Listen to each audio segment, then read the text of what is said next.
Nissa Ravain is digging her grave.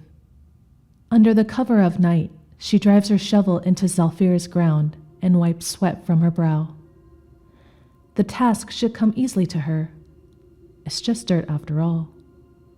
Once, she could bend nature with a whim, but now her heart pounds, her limbs shiver. She concludes she must have overexerted her recovering body and decides she will take a well-deserved rest upon completing this task. But she cannot ignore the question that claws at her heart. Is this what happens when a planeswalker loses her spark? She asks others what happened, but they could only describe the battle and her revival. No one could answer what happened within her soul. Chandra suggested it was a side effect of her revival. Karn theorized it was damaged when the Phyrexians altered Nissa's mind and body. But Teferi only listened and nodded. It's not just her, he said. Teferi's spark had faded sometime after the invasion. Koth's as well. Chandra is the only one among them who seemed to have kept hers. Well, Chandra and Ajani. The Silex had gone off in the blind eternities. Holes have been punched in the space between planes. Maybe this is some sort of natural response from the multiverse. A great pruning, a taking back of the mysterious energy that once filled them. It doesn't matter, the cause though. So to comfort herself, she touches the heavy clod she lifted from the red earth. But the dirt does not reassure her, like the familiar soil of her home plane, Zendikar. She squeezes it between her fingers. She asks the plane how it feels, but it does not answer. Perhaps the damage extends beyond her spark, right to her animus powers. She hears something else, though. Not the deep, reverberating voice of a plane that shakes her very soul, but something distant, lively and human. Music. The drums of Mirrodin and Zalfir are celebrating their victory over the Phyrexian invaders. Since leaving the austere Joraga clan in her youth, music had become her favorite indulgence. But today it mocks her, does nothing but make her chest ache. But she knows somewhere in the firelight, her friends are celebrating too. Just that morning, Karn and Koth had finished roofing the last house in a new village. Nissa saw relief, even happiness in their eyes as they moved in alongside the Mirrodin refugees, for they were all united as survivors. They had invited her to join them. "Are you sure I'm welcome?" she had asked. "Of course." Teferi put his hands on her shoulder and said, "You will have a new home here if you just try." So Nissa worked with the other survivors, ate with them, talked with them. But it wasn't the same. Teferi had his country again. Koth and Karn were forging a new one. Nissa's Zendikar was locked a multiverse away. But Zalfir still never spoke to her. Neither did the 5 colored suns, more refugees from Mirrodin now at home in Zalfir's sky. She felt cut off, lost in the multiverse with no voice calling her home. Maybe no plane would hear her ever again. They'd all lost their sparks, but only Nissa still wanted to planeswalk. Even if her friends seemed to be moving on without her, she still cared about their happiness. So not wanting to bring down the spirits of their celebration, she excused herself. There's at least one task she can do. She thrusts her shovel into the ground, again and again. Finally, the hole is deep enough. Next to it, her Phyrexian carapace awaits burial. With the Phyrexian leader dead and her virulent vice grip on the glistening oil severed, the survivors were able to cleanse it with halo, but the inert metal still remained. Its copper skeleton is covered in mangled spikes, and those mangled spikes are covered in the dried blood of her friends. She rubs one, and dark residue flakes off her fingertips. She wonders whose blood it was. Maybe Koth? Maybe Ren? Maybe Chandra? Chandra. She had hurt Chandra, almost killed her. Nissa and the other planeswalker had tried to fight the Phyrexian invaders, but they became the enemy's weapons. After the Phyrexian defeat, Nissa's friends said they forgave her. They cut her out of her metal prison and cleansed her mind of the Phyrexian influence. They cleansed the oil from her stem sword, but they could not cleanse the memories of what she had done. The copper ribcage had been both trap and armor, a construct of crippling terror, yet intoxicating power. It granted her the ability to unleash a call through the branches of the invasion tree and speak the glory of Phyrexia to every plane in the multiverse. And right now, Nissa is disgusted with herself because, despite her friends' sacrifices, despite Chandra's sacrifices, part of her misses hearing those planes. She tries to kick the carapace into the grave she dug, but it is heavy, heavier than the shovel, heavier than the earth. Someone behind her speaks. "You left the party early. Wanted to make sure you got something to eat." Nissa would recognize that voice anywhere.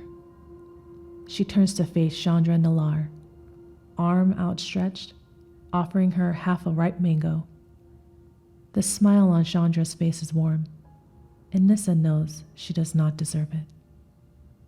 Nissa shakes her head. "I'm not hungry." She watches Chandra's gaze drift from the shovel and then to the empty Phyrexian shell. "Need help?" "I'm fine." Chandra steps forward anyway. She hands the mango to Nissa and puts her palms against the copper hull. Heat radiates from her fingers, and the dirty metal starts to cave under her touch. Her hair ignites into a shock of flame. Nissa can't help but think she's so beautiful like this. The spikes bend down with the heat. The carapace softens into a formless hunk of sag. The smell of cooling metal fills the night air, and Nissa wants to tell Chandra to stop, to let her just have this one small success. But instead she tells Chandra, "Thanks." "No problem." Chandra winks, and with one swift kick, punts the crumpled skeleton into the hole. Without hesitation, she gestures for Nissa's shovel.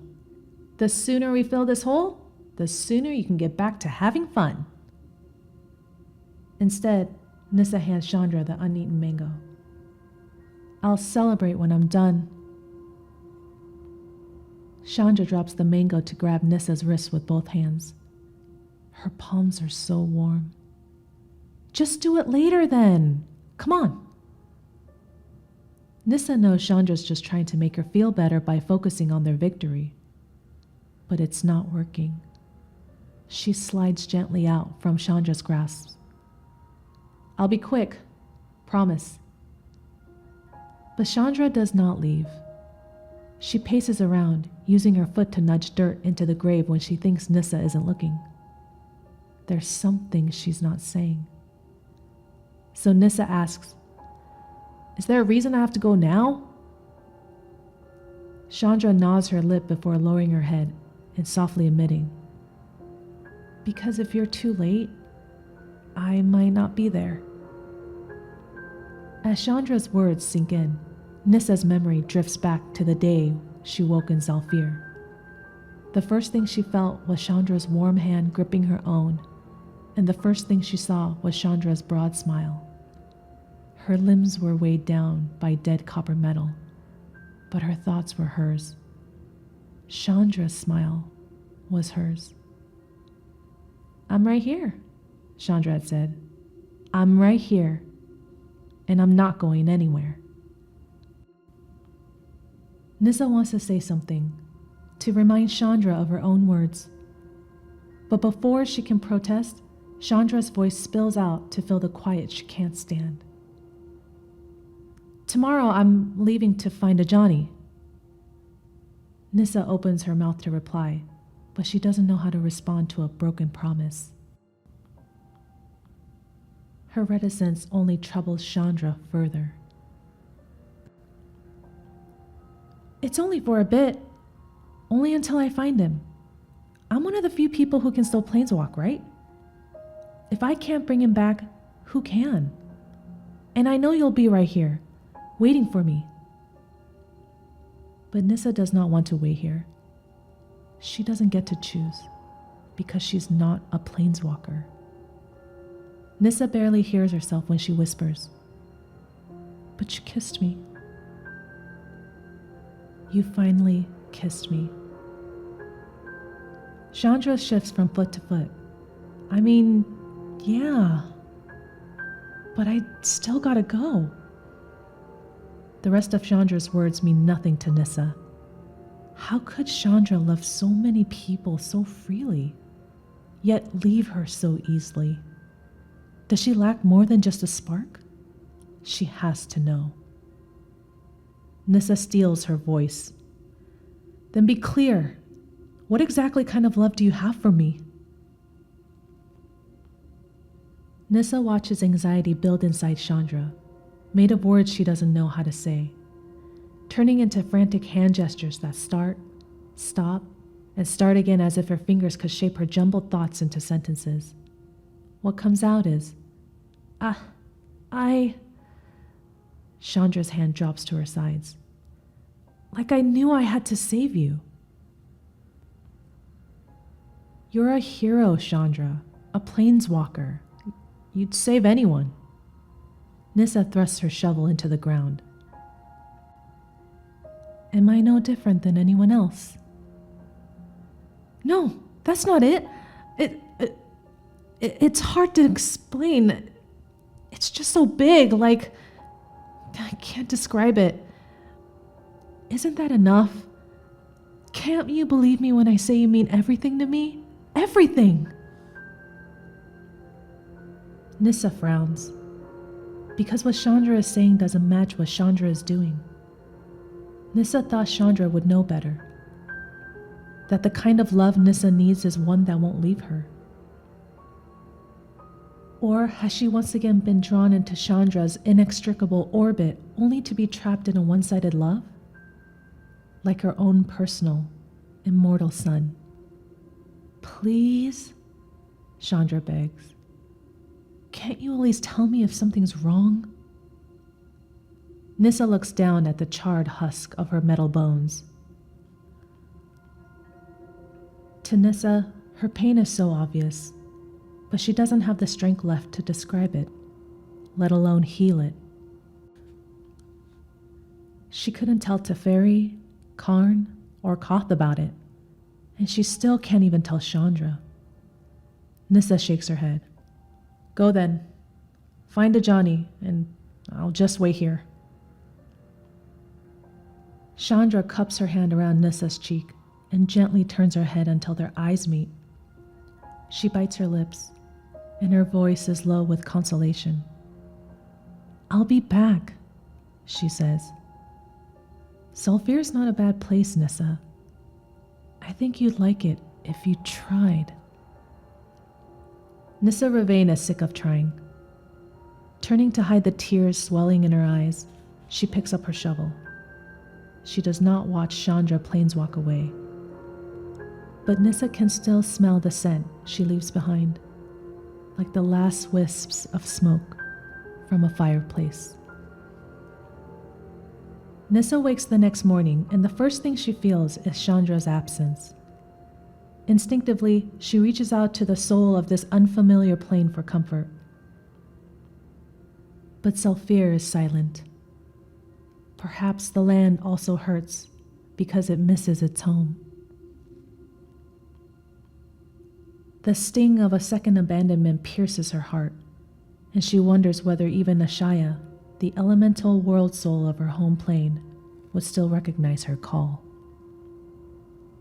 Nissa's nickname, Shaya, meant world waker, not world breaker.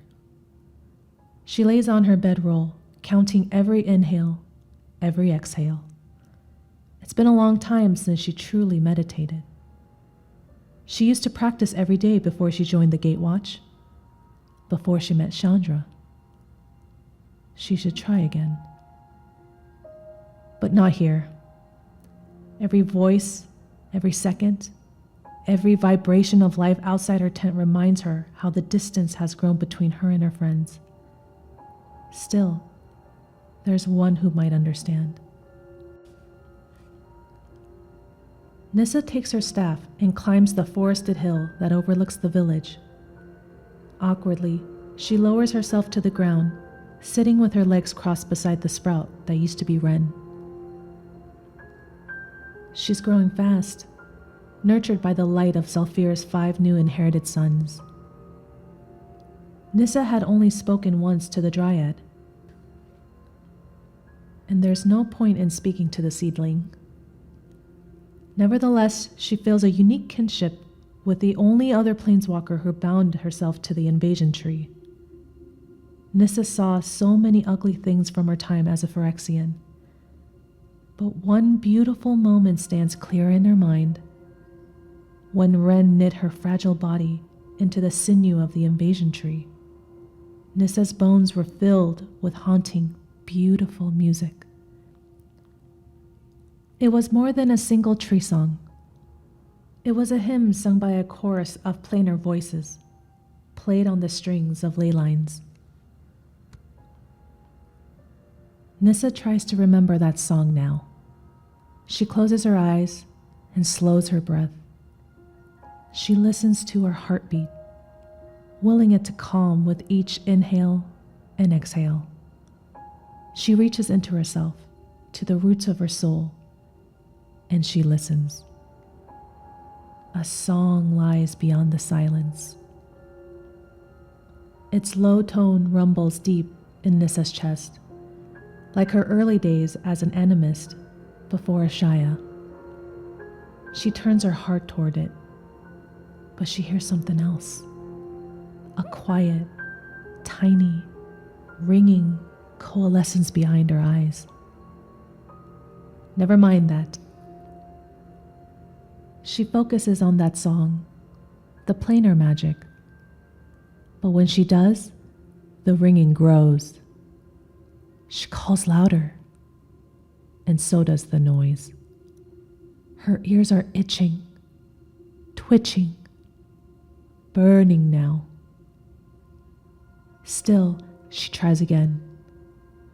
Her heart pounds. Her soul screams out to the whispered song. But her cry is muffled by dozens of new alien voices she recognizes and despises. The Eldrazi, Bolas, and finally, loudest, Phyrexia. The ringing explodes into skull-shattering static. Vivid lightning pain crackles in her muscles and up her spine. Colored sparks explode in the dark of her vision. She screams for real. When Nissa opens her eyes, she lies flat on her back in the shade of a nearby acacia, and the silent truth stares back at her. Every being who touched her mind was now buried in her soul. She has spent so long connected to others that she has smothered her own connection to the multiverse. Whether or not those bonds were made of her own volition, the planes have rejected her. She rises unsteadily to her feet. As her vision sharpens, she sees a blue light hovering in the air, a glowing pulse to the beat of the ley line song. Its edges resemble ragged cloth, as if someone took a knife to the fabric of reality. Nissa reaches towards it and quickly pulls her hands back as a bolt of electricity jumps to her fingers. With a thunderous boom, the light tears open, The force throws Nissa to the ground. She scrambles to her knees just in time to dodge the massive creature that bursts from the light. The beast is like nothing she has seen before. A predator larger than a bear, with deadly claws that emit curling storm clouds. Golden fissures of lightning trace its muscular body, emitting sparks that threaten to ignite the grass. The ground cracks under its feet, and with the swing of its limbs, a nearby shrub goes flying. When it sees Nissa, it bellows with rage. She can't let it near the village. Too many are still recovering from the wounds of war. They cannot handle a frenzied animal. Nissa Vervain may not be a planeswalker, but she's the only person here right now. She rolls across the ground. With one smooth motion, she grabs her staff and charges it with magic. Its tip lights green, and the desert grass bends to her will. It entwines with itself, becoming thick ropes to entangle the creature's legs. But on contact with its electric skin, the plant matter dries and crumbles to ash. Nissa summons roots, branches. The enraged beast tears through them all the same, leaving dust in its wake. Still, she bought herself an opening to get back on her feet. With one deep breath, she tries to recall what it felt like to be a hero. To stop being letting this creature play her like a game piece and become the hand that moves it. She wraps her finger around her staff, and its twisted wood becomes to life. Green vines curl around her wrist as she draws the sword from its heart. She sends her magic down the blade, and its metal shines green. She steps nimbly forward, but the use of even a little magic has somehow winded her. The beast lunges, but this time Nissa is ready. She vaults upward onto its back. When it rears, she has to dig her grip into its fur just to hold on. Burning heat pierces her glove, and she knows she won't have long. She doesn't want to hurt the creature, but she needs to immobilize it. She drives her sword into one of the lightning cracks on its flank, not too far, just a prick for something so large.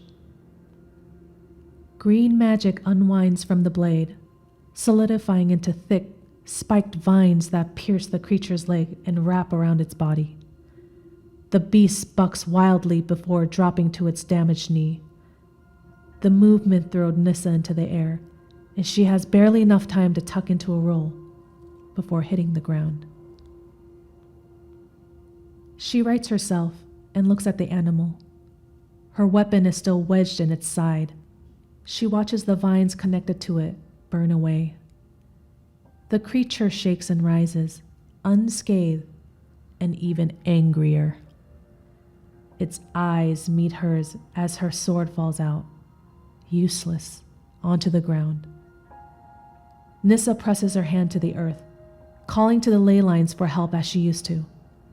The ground glows under her touch as she speaks, pleads, begs for an elemental to appear.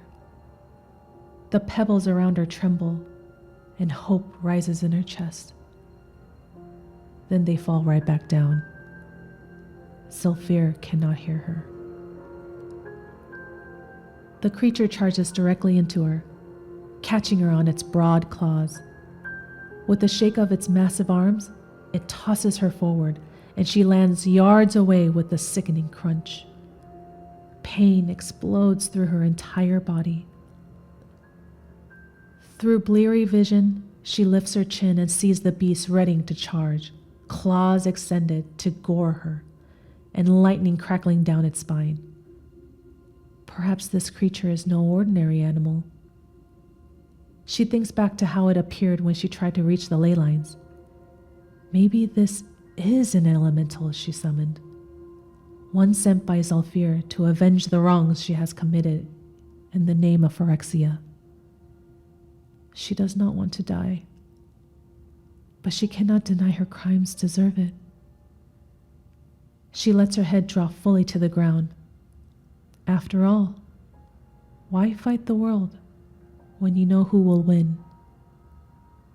The creature lunges forward, fangs bared. Nissa braces for the blow, when suddenly the beast stops.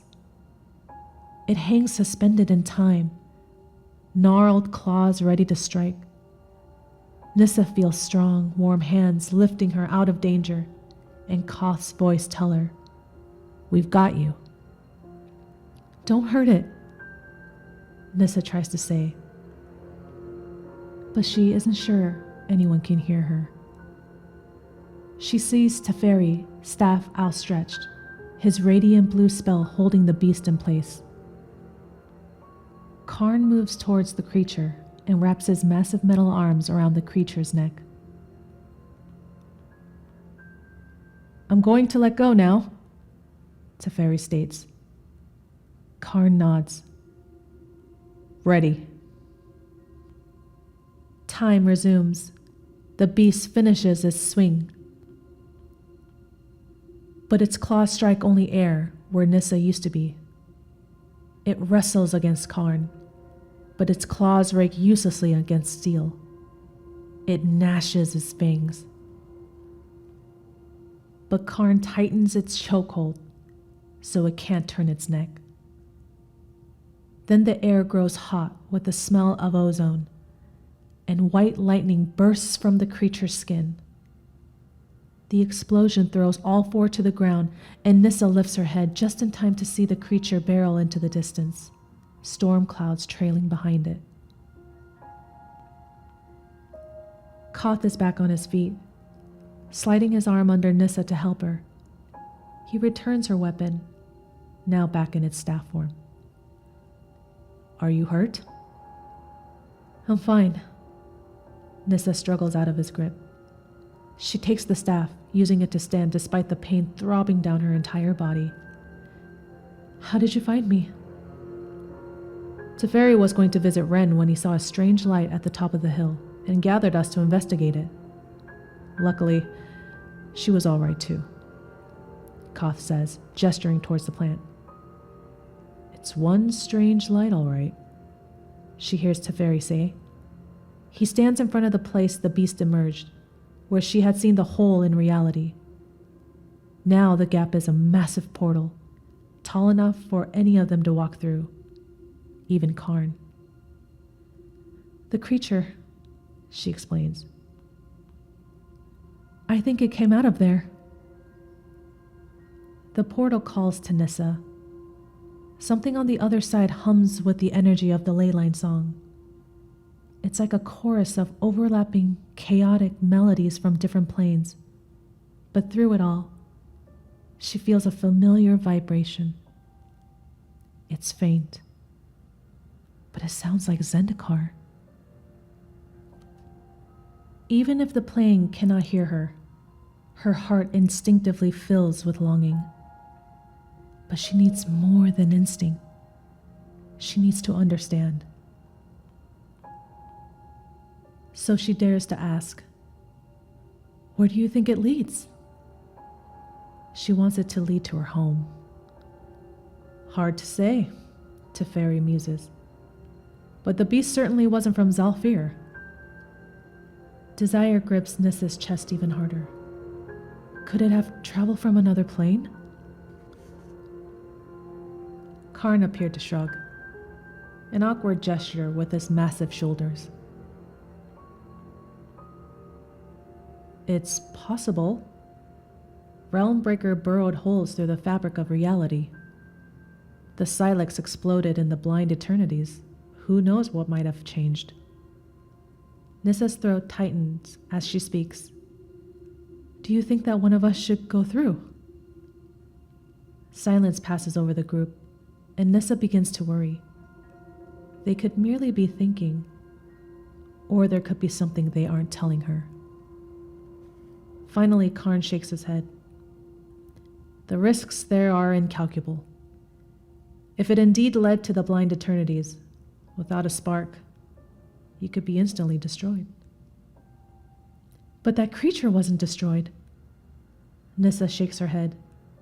Every frail strand of hope that she has built frays and snaps. Again, this is what it means not to be a planeswalker. Teferi places a reassuring hand on Nissa's shoulder. Or, it's possible that creature is a planeswalker. But that's only one of an infinite number of possibilities. We don't know where this portal leads, so we can't say for sure what will happen. But to step through, well, that would simply be a leap of faith. A leap of faith. Nissa is not the type of person who takes leaps of faith. Chandra, though, Chandra is a person who would do it, without even thinking. Koth speaks, interrupting their analysis. I feel the need to remind everyone that the creature is still out there, and it's lost and angry. Our people have suffered greatly, and we have a duty to protect our new home from further risk. He nods at Nissa. Let's corral this creature, and then we could talk about exploring. The group agrees, and as much as Nissa loathes to abandon the portal, she knows Koth is right. As much as the war took from her, others have lost even more. They need help first. Teferi, Koth, and Karn have already begun to walk down the hill. Nissa follows as quickly as her tired legs and aching ribs can.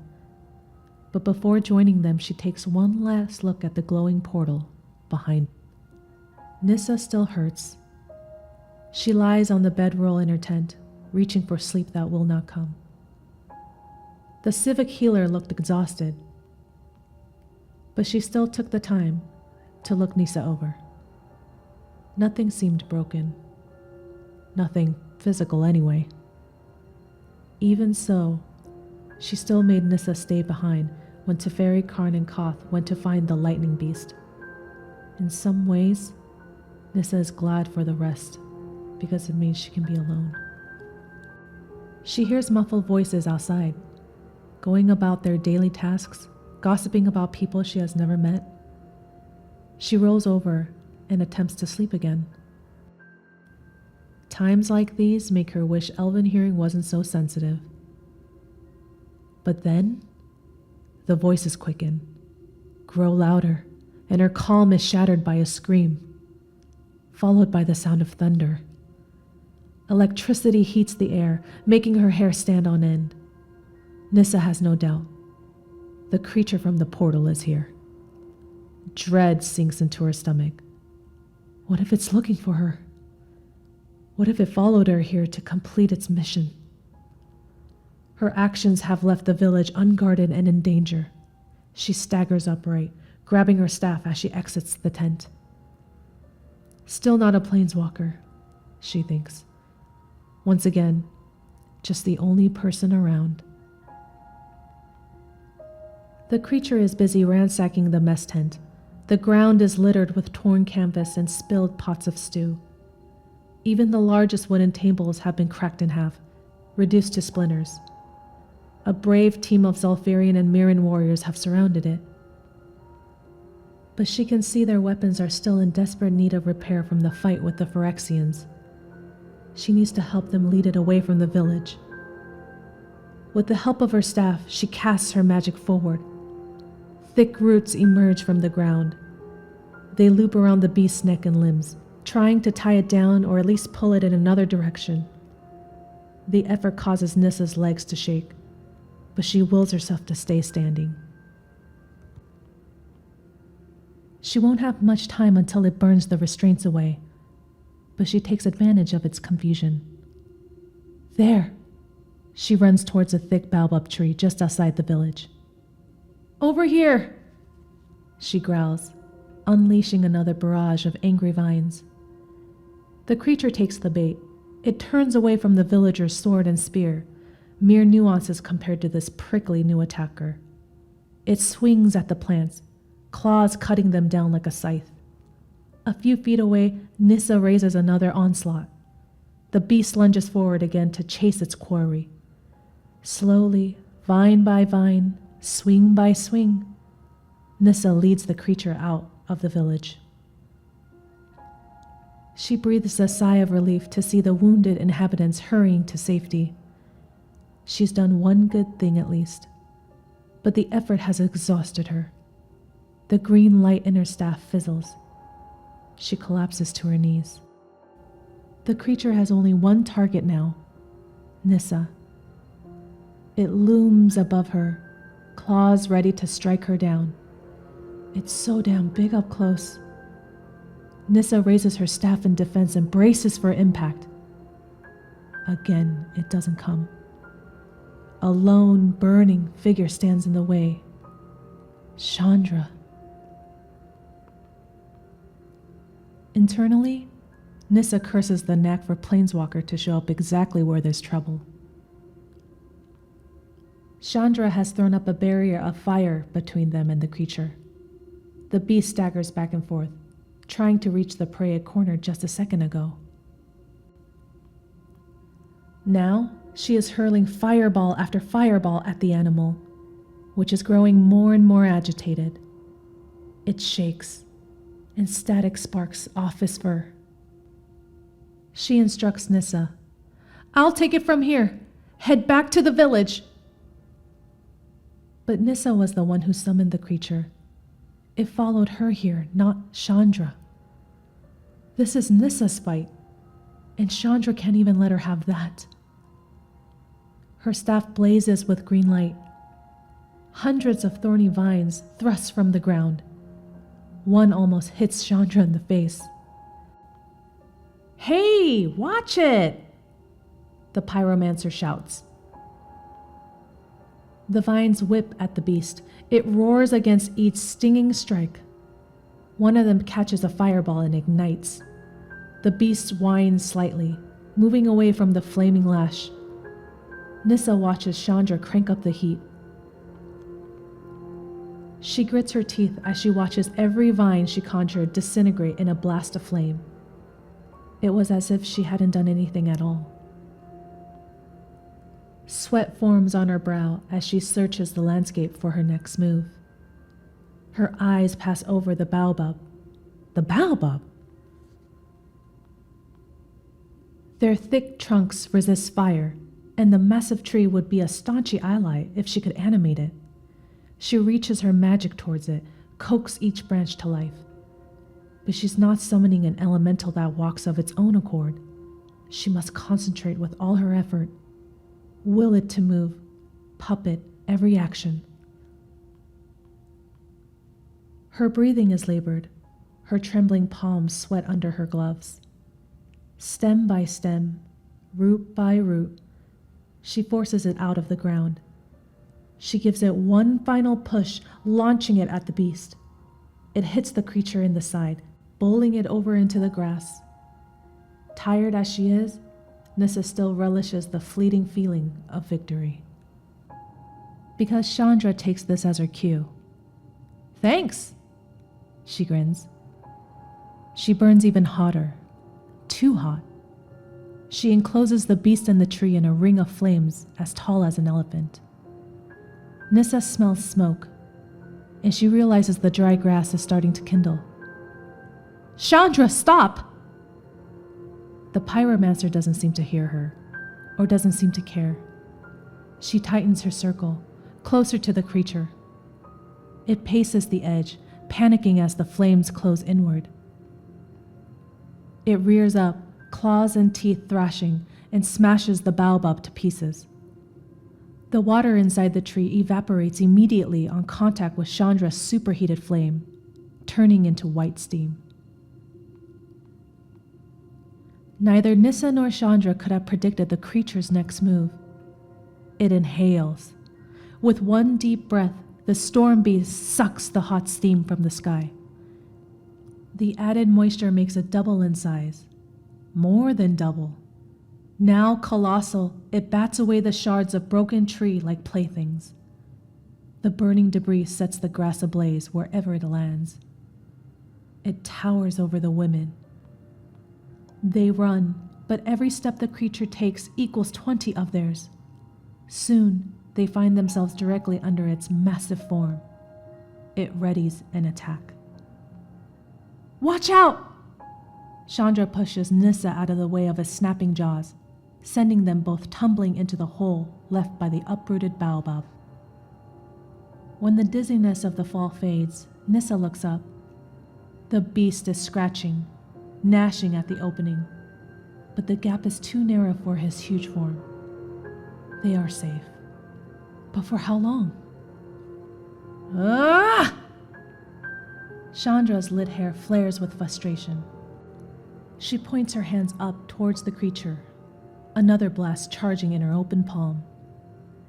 The beast has them trapped. The entire savannah is going to burn. Stop! Frustration and loneliness fill Nissa's lungs, emerging in a howl.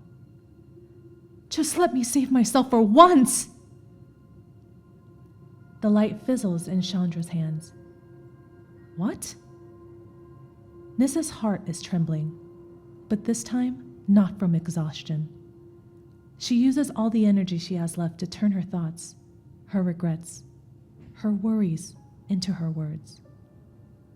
You made me a promise, Chandra, and you still left. Do you think, she says, voice cracking, that because I no longer have a spark, that I'm happy to see you running around the multiverse like nothing has changed? That I'm happy just waiting for you to come back? The flames in Chandra's hair extinguish themselves, returning to warm, natural red. Nissa chokes as she speaks. If that's how it's going to be, then you don't need a return. I'll just take care of myself. Chandra pauses, thinking about what to say, and lowers her head. Her voice is soft when she answers. No, I know you. Well, knew you. I guess things have changed, and they're still changing. She raises her warm eyes to meet Nissa's. But I still want to know you. Chandra takes Nissa's hands in hers, and Nissa's heart leaps to her throat. Nissa, I'm so sorry. Spark or not, you're an incredible fighter. An even better person, and I'm so sorry to have ignored that. But Nissa's soul still aches. She isn't ready to forgive just yet. At that moment, fire and dirt begin to rain down on their heads. Unable to reach them, the lightning beast has decided to smother them instead. Perhaps we can stop it if we work together, Nissa says. Chandra nods. All right, what's the plan? Warmth swells in Nissa's chest to finally be asked, but without her strongest magic, she can only respond. I don't know. Is there anything we've done before? Nissa thinks back. Every time before, the elemental magic had come off so effortlessly. She now knows she was taking it for granted. She bats away a hail of dirt from above. There's got to be something, Chandra urges. What about when we channeled my pyromancy through Zendikar's ley lines? If it beat an Eldrazi, it'll work here, right? But Nissa's admission comes as a whisper. I can't reach any ley lines anymore. What? Nissa shakes her head, coughing from the dust cloud forming around them. They won't listen to me. I tried, many times. But when I call out to them, it's like my voice isn't my own. Like it belongs to Phyrexia instead. Like everything I've ever connected to is drowning me out. For once, Chandra pauses. You know, she concludes, you have good connections too. What do you mean? It's true. You did bad things while they had you. But everyone you've connected with over the years with the Gatewatch, we're just happy you're still here, with us. Chandra sets fire to a chunk of moist dirt that was about to fall on Nissa, turning it into a soft rain of ash. With me. For the first time since she awoke in Zhalfir, Nissa smiles. Chandra, sweet Chandra, even if she doesn't realize it, has always understood and explained emotions better than Nissa ever could. Chandra continues, your connections aren't drowning your voice, Nissa. They're changing it into something new. Maybe something even more powerful. Infinite voices. Infinite possibilities, right? Infinite possibilities. Nissa offers her hand to Chandra. All right, let's try. Gripping Chandra's fingers in hers, Nissa closes her eyes. She retreats inward and listens for her inner voice. It's hard. Much harder than before. But Chandra is dutifully helping her concentrate, blasting the falling rock away before it can reach her. Nissa is greeted by ringing deep in her ears, but she refuses to be deterred. With her connections in mind, she picks the static apart into unique melodies, the individual songs she picked up from all around the multiverse. She arranges them, harmonizes them, and this time, when she calls to Zhalfir, her voice is amplified in chorus. She offers an apology. The plane answers. It too was cut off from everything it knew, from the connections it had made. It too was scarred by phyrexia and is growing into something new. It forgives her, and Nissa can finally forgive herself. Magic floods her flesh, her blood, her bone. She hears Chandra laugh, delighted by their success. Nissa uses the elemental power to reach out to the creature. It's an elemental, but one made of unknown power which neither Nissa nor Zhalfir recognize. But Nissa can sense its disorientation and confusion.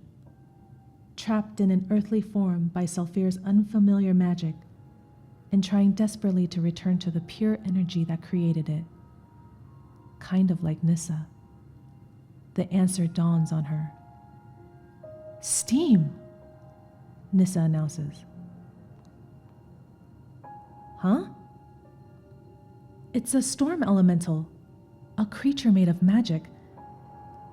But it's from another plane, so it's struggling to tap into Zhalfir's power. I think we can give it the energy it needs if we heat it up. Chandra winks. Heat? Now that I can do. Nissa lets Zhalfir in and directs its power into Chandra.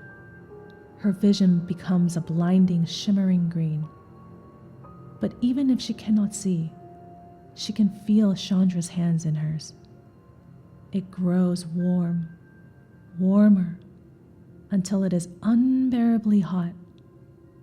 But she does not let go. Fire magic, like a miniature sun, coalesces in Chandra's free hand, so bright that Nissa can see it through the green. With their connection made whole, Nissa sees what Chandra sees, feels what Chandra feels. Chandra aims upward, and a sullen column of fire catches the lightning creature in the face. Together, they watch the beast inhale. Chandra pours heat and energy into the creature. Its molecules and magic begin to vibrate faster and faster. Its fur melts into vapor. The lightning seams on its body crack and expand, and the beast breaks into pieces that convulse so furiously they liquefy and then evaporate. Jets of steam escape its fading form and rises into the air, coalescing into a rumbling thunderhead overhead. Nissa wants to believe the cloud is grateful with laughter. She laughs, and when the green light fades from Nissa's eyes, she sees Chandra, hair ablazing, and laughing too. Rain falls into the desert. One by one, fat droplets from the sky coalesce together into a torrent. A torrent becomes a flood. Water fills the crevices they are trapped in, buoying them up.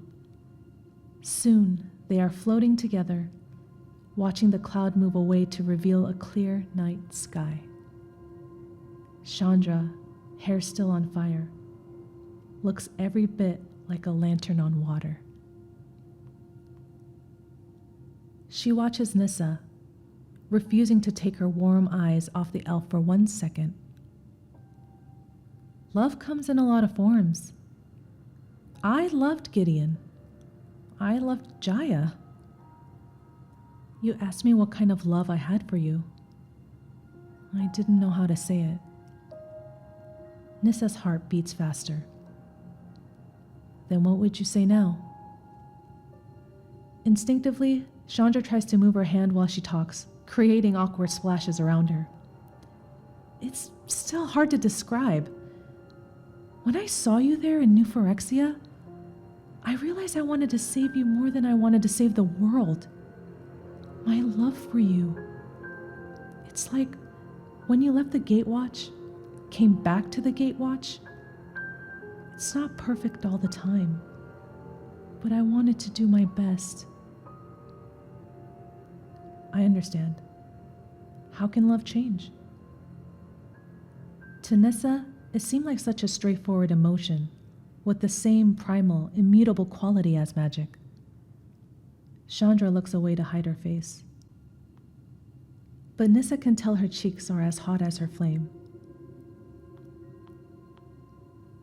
Sometimes, you convince yourself it's better to do what's easy, assumed, natural, because it's easier than facing the unknown. Under stress, you become who people expect. Throw that giant fireball instead of thinking first, you know? But you saw past that. Always. You made me better. Emboldened by Chandra's vulnerability, Nissa musters her own honesty. But you hurt me. I don't want to be left alone again. And I'm sorry. More sorry about that than anything I've ever done in my entire stupid life. Chandra turns to face her again, eyes bright with a new promise. When I went to find Ajani, I realized he doesn't want to be found. He'll come back when he's ready. I'm still frustrated, of course, but I have to give him time and space. That's when I realized I can't just burn through any relationship I care about. Love leaves room for the other person to be who they are. I have to make room for you too. I want to. Like fire needs oxygen. Nissa asks her final question. You have room for someone who can't planeswalk? Yes, I'll make it. I will falter. I will be tempted. But I will make it. Fire's going to burn, no matter what you do. But you can shape it if you try. And I want to try. For you. Nissa thinks for a moment. Finally, she nods. I can handle that. She leans over and places her hand on Chandra's neck, pulling the pyromancer towards her. Their eyes meet one last time before closing, and Nissa pulls Chandra into a kiss. The sudden storm had caused a flash flood that stranded Teferi, Karn, and Koth in a cave a few miles outside the town. They were unable to return until the next morning, after the waters receded. Nissa, Chandra, and the villagers welcomed them back with blankets, warm stew, and smiles. Later that night, the friends celebrated the women's clever victory. This time, Nissa joins in. She and Chandra split the sweetest mango she'd ever tasted. When the last bonfire dies down, Nissa takes Chandra's hand in hers and leads her up the hill overlooking the village. She waves at Ren before stopping in front of the portal. "Here it is," she gestures. "The place where the creature came from." Together they gaze into the swirling blue light. Chandra asks, "Where's it go?" "I don't know," Nissa admits. Neither did Teferi, Koth, or Karn for that matter. But when I listen, really listen, I think I can still hear Zendikar out there. Strange and distorted, but possibly still out there. I could just be imagining it completely, but I think I would risk that unknown to see home again. Chandra nods firmly. "And I'll be walking right alongside you." Every planeswalker can go anywhere they want, but Nissa recognizes Chandra's need to roam runs deeper than that. It's part of who she is, and part of what Nissa loves. So Nissa offers. "Maybe after that, I wouldn't mind seeing anymore, as long as it's with you." Chandra breaks into a wide smile. "Let me be your torch then. First stop, find your way home. Hey, we can even check on that little forest you started a while ago." They move toward the portal and each place one foot on the threshold. Nissa wavers and turns to Chandra. Just in case, she asks, "Are you sure you want to commit to a leap of faith? Together?" "You bet." Hand in hand, Chandra and Nissa step through the portal into just one of infinite possibilities.